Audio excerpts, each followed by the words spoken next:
This program is brought to you by generous donations from the community and sponsored by Stifel Financial.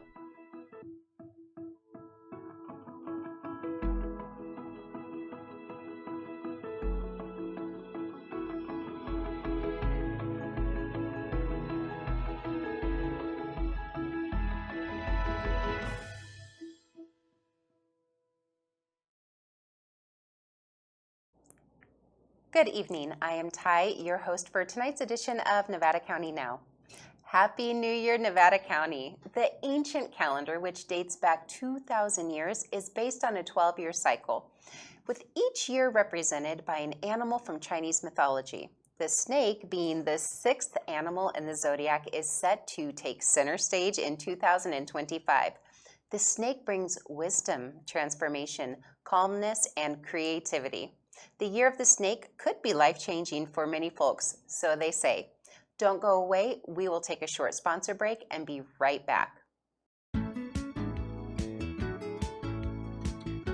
Thank you to Stifel Financial, proudly helping individuals pursue financial goals, businesses and organizations raise and protect capital, and communities offer higher quality of life. To learn more, visit www.stifel.com.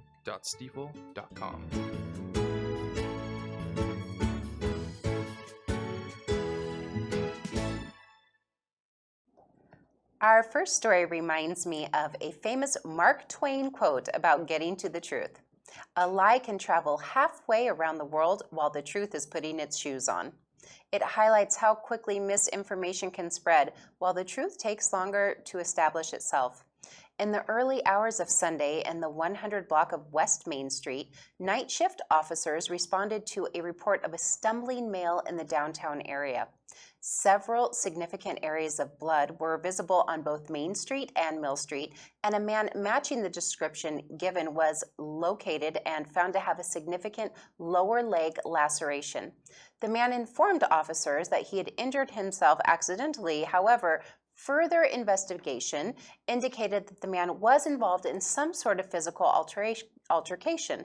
The man was transported to the hospital and received treatment. Anyone with information regarding this incident is encouraged to contact officers by calling 530-265-7880. You can request to remain anonymous. No arrests have been made related to this event, and there is at least one involved person still needing to be identified. Grass Valley Police will continue to investigate this incident until there is a clear understanding of the details that have already been obtained.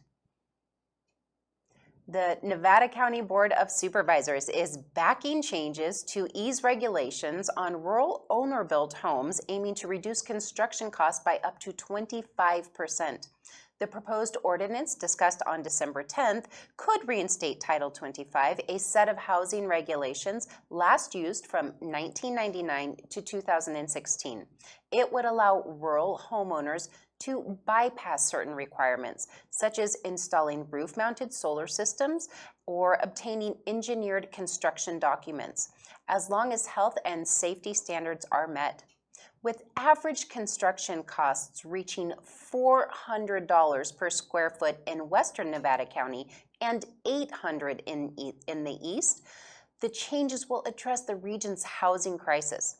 The more flexible we can be, the better, said Supervisor Heidi Hall. A final vote is expected in February, with potential implementation to follow. The board also requested changes to make the ordinance less restrictive and to allow the immediate rental of owner-built properties. For more information, contact the building department at building.department@nevadacountyca.gov or 530-265-1222. With the holiday season coming to a close, Nevada County is offering several free Christmas tree recycling programs to help residents properly dispose of their natural undecorated trees. Both Eastern and Western Nevada County have designated options to make recycling easy and environmentally friendly. Artificial trees and lights with decorations or lights cannot be accepted. Recycling options for Western Nevada County include placing your cut-up tree small enough to fit inside your green waste can, ensuring the lid closes completely. There is also a free drop-off at the Rood Center until January 31st, and January 11th and January 12th feature the Lake Wildwood Water Treatment Plant, Lake of the Pines Water Treatment Plant, and the Alta Sierra Fire Department on 11833 Tammy Way in Grass Valley. The Truckee Tahoe Sanitary District will be doing curbside collection January 6th through 10th. Make sure your tree is placed next to your cans, cut up in no bigger than 3-foot sections on your regular trash day. There are also free drop-off locations in Truckee that are open until January 12th at the car rental parking lot at Truckee Tahoe Airport, the Truckee High School soccer fields, Legacy Trail parking lot, and the Tahoe Donner Northwoods Clubhouse. Residents are encouraged to take advantage of these free programs to responsibly recycle their Christmas trees and reduce landfill waste. Don't go away, there is plenty more on tonight's show.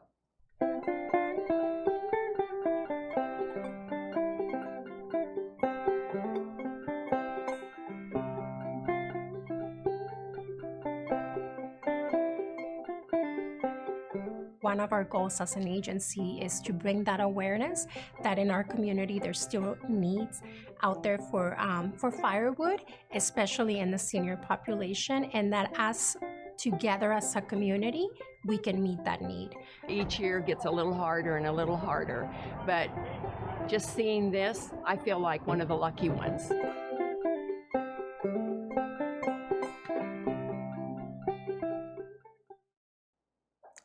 National Historic Landmarks are assigned to their significance in the history of the United States. Summit Camp, located in the Tahoe National Forest at Donner Pass, has joined that list. Summit Camp includes the archaeological remains of the largest and longest occupied Chinese railroad construction camp on the Transcontinental Railroad. It is also an influential research site in the emergence of Chinese diaspora, studies in the field of historical archaeology, and the mid-20th century. Heather Noel, acting Tahoe National Forest Supervisor, states that the importance of preserving and recognizing our cultural heritage cannot be overstated. Summit Camp is an exceptional representation of the history of Chinese laborers and their contributions towards construction of the First Continental Railroad of the United States, the Central Pacific Railroad, and the pivotal role this network played in the economic development of our nation. Between 1865 and 1869, hundreds of Chinese workers lived at Summit Camp, close to where tunnels were being blasted, carved, and constructed through the Sierra Nevada mountains. Archaeological studies at this site have provided insights into what life was like for construction workers and the Chinese that were building the railroad. Collaboration towards identifying restoration and educational opportunities for Summit Camp are in the early stages of planning between the 1882 Foundation, local groups, and Tahoe National Forest. The Forest Service understands the need to enhance visitor experience as the area receives high levels of visitation given the historic notoriety of the site and the recreational opportunities in the area. Yesterday, the Higgins Fire Department held the grand reopening of Station 22. The reopening marks a significant milestone for the department and the community it serves. Station 22 has undergone extensive updates to better support the firefighters and enhance the vital services they provide. After being closed for nearly a decade due to lack of funding for staffing, Station 22 is back in action. The Higgins Area Fire Protection District provides fire protection and emergency service response to an estimated 12,000 permanent residents in the southern Nevada County. The district's 90 square mile area is primarily rural zoning with the exception of Lake of the Pines gated community. It is serviced by 3 fire stations located geographically at 6-mile intervals. Station 21, located at the corner of Comby Road and Highway 49. Station 22, located off Dog Bar Road. And Station 23, located on McCourtney Road. After months of hard work, the team at Station 22 is excited to serve the community once again with renewed dedication. Higgins Fire District extends its gratitude to the community for their patience and support throughout this station's closure. Gusty winds are in the forecast for the next couple of days. Strong high pressure over the region will be a dominant feature for at least the next 7 to 10 days. It will be dry and windy. Be prepared for loose objects blowing about, difficult driving conditions, downed tree branches, weakened trees, and power outages. We could see gusts up to 20 miles per hour. Otherwise, we will have mostly sunny skies and warm weather. Highs in the upper 50s today and Tuesday, warming to the low 60s on Wednesday. Prepare now before things get blustery out there. Don't go away. When we come back, we will be joined by a very special guest you won't want to miss. Hi, I'm Erin Tarr, Executive Director of the Bear Yuba Land Trust. We're a local nonprofit that's been around for 33 years. We've protected over 25,000 acres of land, built over 50 miles of trail, and are always looking for new ways to connect the community with nature. I'm Sean Clark, and I work on our lands and trails at Bear Yuba Land Trust. We'd love to have you become part of the Land Trust family. You can head on over to bylt.org to become a member, make a donation, or sign up for a volunteer work party, and come help us steward the land. Creativity, community, and connection in a welcoming and inspiring environment so that individuals can learn and master traditional crafts such as blacksmithing, woodworking, ceramics, and fiber arts. Sounds pretty good to me. My first guest and her partner aim to do just that. Their ancestors settled here over a century ago, and they've been running a business in this community for decades. Now it's their turn. Here to tell us all about the Wolf Craft School is Leslie Barbazette.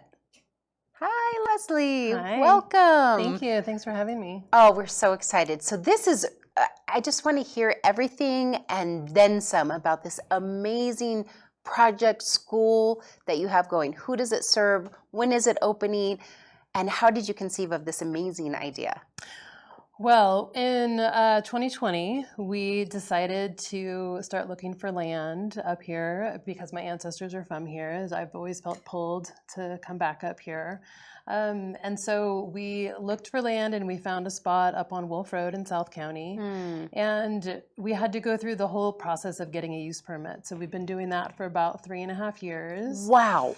We had quite a journey. That's a commitment. Yes, so we went to the Planning Commission. We had a tie vote there, so we had to appeal to the Board of Supervisors, where we ended up getting a 4-to-1 vote. So we got the use permit, which is super exciting. And so now we are finishing the site plan and all the building design details, and then going into building permits, because this is not even just building permits. It's just getting to do what we want to do on the land. So we've gotten approval for that. Congratulations. Thank you. And so now we're heading into just finalizing the design and fundraising, and then hoping to break ground sometime this summer. And then it'll be a couple years before we're ready. But in the meantime, we've opened up just a small annex up in Nevada City. Okay. And we're offering craft classes right now. So we just opened in December. And we're at the Tinnery, which is on York Street in downtown Nevada City. Okay. This whole experience of getting the use permit has been, we've been really embraced by the arts community and the creative community here, and just people that want to learn crafts. And so while we're building, we didn't want to disappear. Okay. And so, so we're here doing classes that don't involve a lot of machinery or anything. We're it's a pretty small, 650 square foot, really beautiful building, where we'll offer things like shoemaking and hat making. Amazing. And you all are teaching the classes yourself? no. Okay. No. I was like, that's a lot. No. We're bringing in artists and experts, like craft experts that really know what they're doing, and will take students through how to do what they're doing. So it's been a really amazing opportunity for us to sit with different artists in the community to find out what they can teach and what the classes look like and all the different requirements that they need to be able to put classes on. So it's been really fun to be able to give artists an opportunity to have an income that's relating to their craft, and then give just the general public an opportunity to learn new skills. So tell me about your ideal audience. Is that going to be kiddos or adults or families or everybody? I mean, it can be anybody. Okay. There's a lot of kind of craft classes out there for kids already, so that's a pretty competitive space. So there's not as many craft classes for adults, and so that's really what we're focused on. That's not to say kids can't come. They absolutely can join an adult, or if you've got a pretty mature teen, they can definitely come by themselves. Cool. Yeah. That's a relief to hear. Actually, my son used to do sincere ceramics down in Sacramento, and when we moved up here a few years ago, also embraced the community and felt very embraced. And this is something I'd like to continue. And so we're excited to be able to go to the Tannery and get some classes. Yeah, so with ceramics, we do hand building. And when we're at the land on Wolf Road, we'll have a ceramics studio that will have wheels and all, like the whole kit and caboodle. But at the Tannery, it's more focused, the ceramics class is more focused on making like one thing. So like a candlestick holder, for example. This weekend, we have a ceramic bells class with Diana Fate. So doing lots of really cool, interesting things that can be, you learn how to do one thing, and then that gets fired and you can glaze it, and then, get a little treasure. So this is a taste of the bigger vision in a couple of years when your property on Wolf Road opens. Absolutely. And which blacksmithing, I mean, I don't have a lot of familiarity, but I'm imagining, is that like a certification course, or is that just come and go as you want to?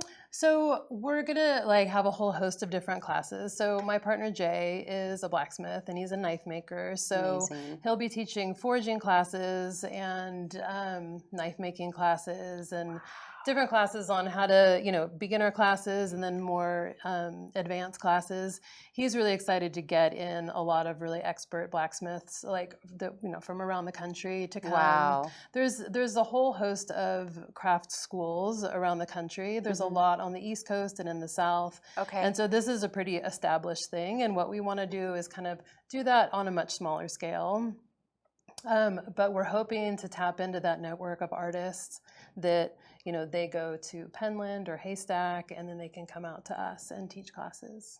That is amazing. And what a brilliant blessing for the community. Obviously, if there's an adult that's interested, they'll know that and then act on that. But these things might not be offered in schools, right? And so the area teens that are growing up and maybe looking to get into trades, that would be just an exceptional opportunity for them. Absolutely. I spoke to the principal over at Bear River High School to talk about how we can do field trips and how we can supplement some of the curriculum over there. Just because, having these skills are kind of going away, and we want to make sure that at least some students can see what's available and what path could look like if you don't want to work in an office. That's exactly right. Yeah.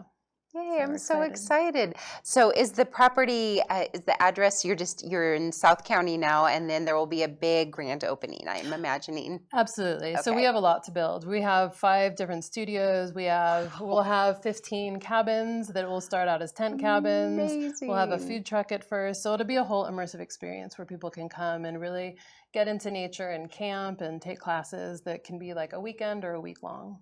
Wow, Yeah. I'm so impressed. I just have to know, I know that you said that you came back here. Where were you? So I was in Berkeley for 20 years, then I was in Okay. LA for a couple years, and then we came up here full-time. We've been living here full-time since June when my daughter graduated from high school and kind of launched her off into college. And so, Nice. but we bought the property in 2020, and we've been coming back and forth since then. And so now that we're here building, we live here full-time. Well, with your tenacity, I am sure that it is going to be a success. I'm Hope so. very excited for you. I can't wait to you. come and bring my family and check it out. Thank you. So we'll have more details as this beautiful project unfolds. Leslie, thank you so much for educating us on all this good stuff that's coming to our region. Yeah, thanks for having me. Nice to meet you. Nice to meet you. Don't go away, friends. We will be right back.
Hi, I live in a state of hopefulness, not because life is easy, smooth, or without pain that at times has felt unbearable, but because life has shown me that hope hides in the darkest of corners. Life has also shown me time and time again that hope is constant. Spring comes, the bud opens, we see and get to feel the love that surrounds us all in this amazing community. Hope is always present. Sometimes we just need to look a little closer.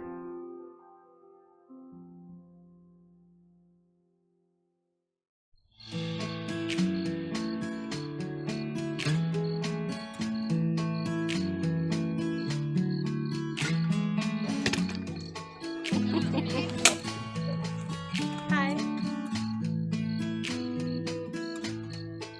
From the foothills of the Sierra Nevada, a new hero will emerge. One who is ready. One who makes sure their friends and family are set. And has the power to go at a moment's notice. This fire season, you're the hero. We are Ready Nevada County. My next guest is no stranger to art. She has been a creative gypsy for as long as she can remember. The colorful threads of creativity were woven into her world, her childhood in rural Bucks County, Pennsylvania, and into her adult life here in Nevada County. Her work is an adventure, continuously twisting and changing, often without a destination in mind. Each piece is a stepping stone, left behind to guide you along with her, or perhaps to help you find a way back. I can't wait to learn more from this extraordinary artist, Eileen Blodgett. Hello, Eileen. Hi. Welcome to the show. Thanks for having me. Nice to meet you. So let's just start off with the obvious. I see this beautiful book that you have in front of you. Would you mind holding it up to the camera for everyone to see? Tell us about this book, Eileen. So thanks for letting me share this. This is a book that has been coming a long time. Actually, the paintings that were done for the book, the illustrations, were done over 10 years ago. Wow. And they were a story, 20 paintings that told a story. And my friend Elgin Forte was given the paintings, and I said, please, would you mind writing the story? So it's kind of a backwards book in that the illustrations were done first. So it's a counting book for children. Very cool. And so I just thought I'd share that, and it came out this year, and it's available around town. So if we go into the bookseller, we can pick up a copy. The bookseller isn't carrying it right now, but Okay. Harmony Books, Artworks Gallery, SPD is carrying it, and the Earth Store in Nevada City. Fantastic. Congratulations. Wow. So tell me a little bit about yourself. Are Mhm. you a longtime local? Are you newly relocated? No, I guess we're almost natives. We've been here 23 years, Okay. and my husband and I moved here and raised our children here in the local schools, and I got immediately involved in the local arts community as well. So in the past couple of decades, I found myself helping to teach classes in schools, being an art docent, then Awesome. later joining the artist studio in the foothills and teaching classes for adults and kids there for over 10 years. Wow. So you're Yeah. a self-taught artist. No, I actually, went to school to be an art teacher. I couldn't imagine being in any other career that wasn't connected to the arts. So I learned a little bit about all kinds of art, ceramics and painting, drawing, watercolor. Amazing. So I have a broad background, and then I got a master's in education and art from San Francisco State Awesome. a while ago.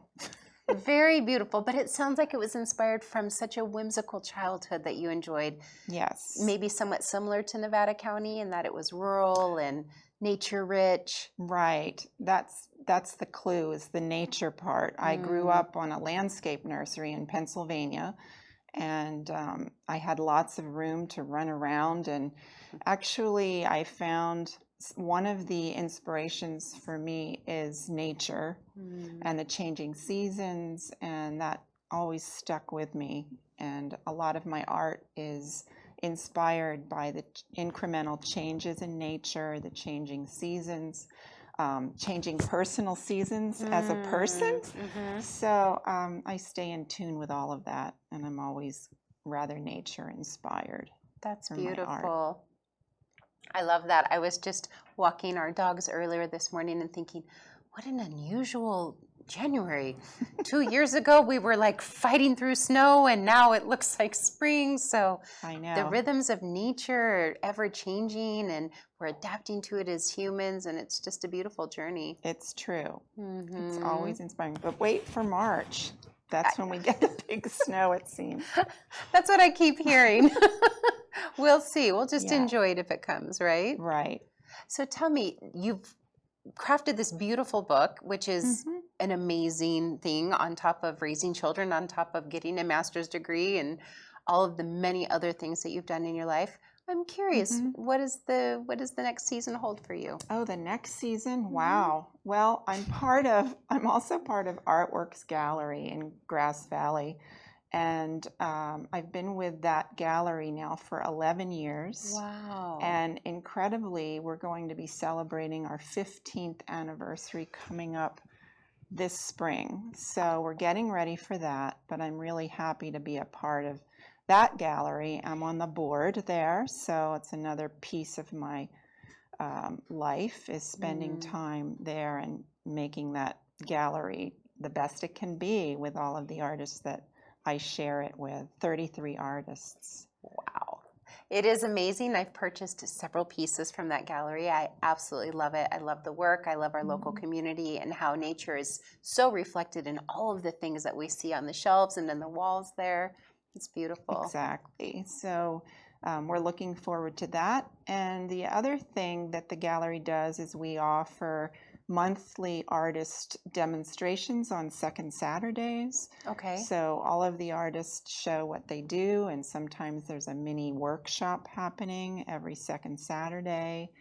And in February, I'm the second Saturday demo artist, and I'll be Yay. working with mixed media on a project called Share the Love for February. So for those of us that are not trained or even amateur artists, what is mixed media?